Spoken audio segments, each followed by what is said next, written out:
ये वीडियो उन लोगों के लिए है जो ये समझ रहे हैं कि नया कानून जो किसानों के लिए बनाया गया है उसका नुकसान सिर्फ किसान को होगा। जी नहीं, आप गलत हैं। अब मैं आपको समझा दूं, शायद आपको समझ में आ जाएगा। केवल एक सेक्शन बताता हूँ जिससे आपको पूरी कहानी समझ आ जाएगी।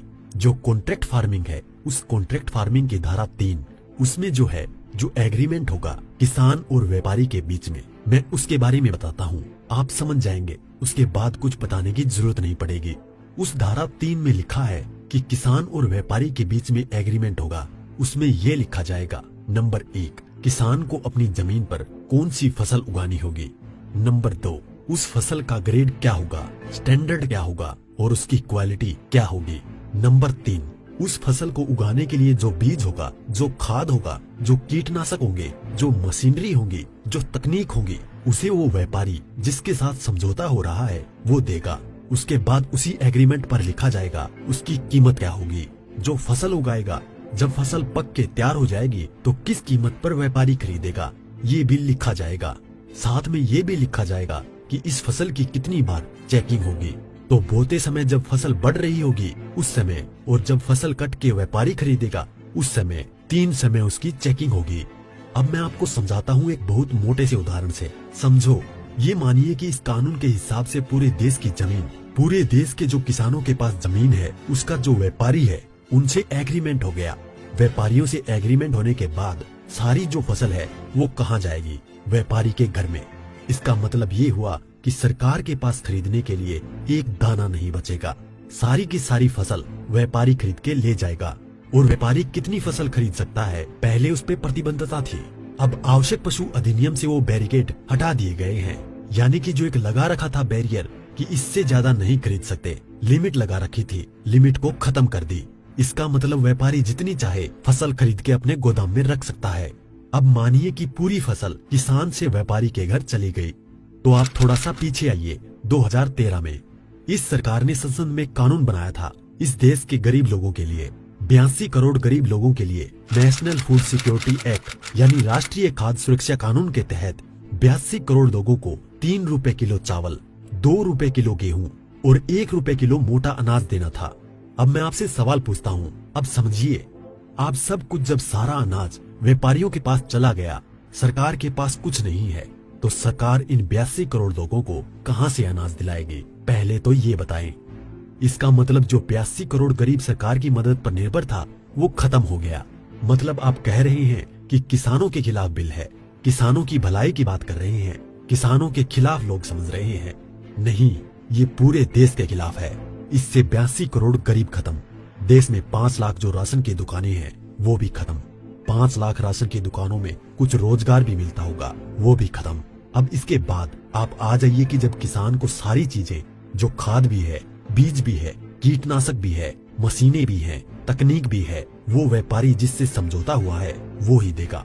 तो जो व्यापारी ये काम करते हैं, कोई खाद बेचता है, कोई बीज बेचता है, कोई मशीन बेचता है, तो कोई कीटनाशक बेचता है, वो व्यापारी भी खत्म।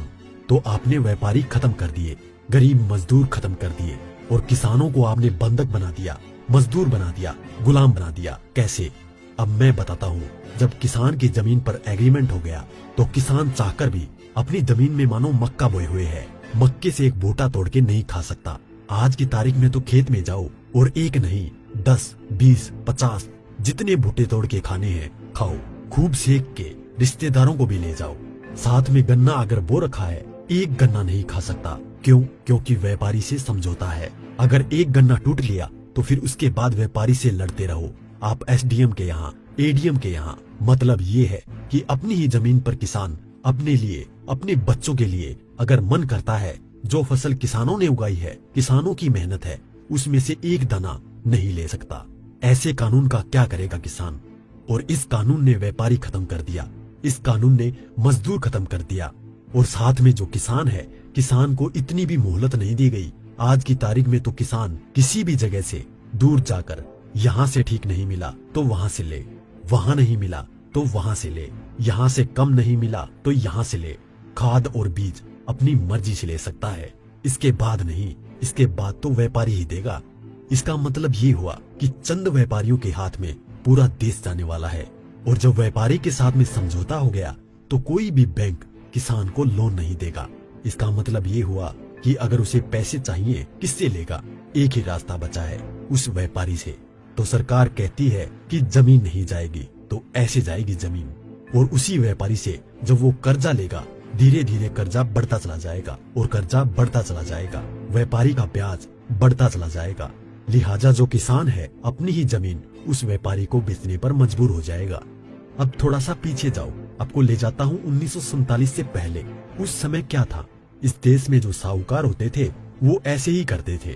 किसान को पैसा दिया, वो पैसे पे इतना ब्याज पर ब्याज पर ब्याज पर ब्याज किसान की पीढ़ियां गुजर जाती थी, कर्ज नहीं उतरता था और सारी जमीन जो है वो साहूकार के यहाँ पे चली जाती थी।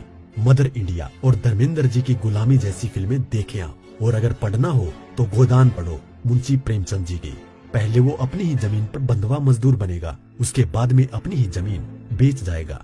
ये है इस कानून का परिणाम जो आगे तक नजर आता है। इसलिए ये कानून पूरे देश को तबाह करने वाला है। अब एक चीज और रह गई, उसे भी बता दूं।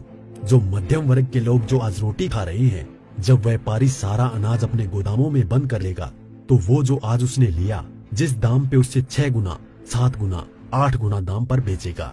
तो जो मध्यम वर्ग के लोग जो घरों में बैठे हैं उनको इस आंदोलन में बाहर आना चाहिए। जो अनाज, ये आटा 20 रुपए से 25 रुपए 30 रुपए किलो मिल रहा है, वो ही इस कानून के लागू होने के बाद वो आटा, वो अनाज उन्हें 50 से 6 गुना दाम पर मिलेगा। 100 रुपए, 125 रुपए, 150 रुपए किलो मिलेगा। तो असर किस पे पड़ेगा?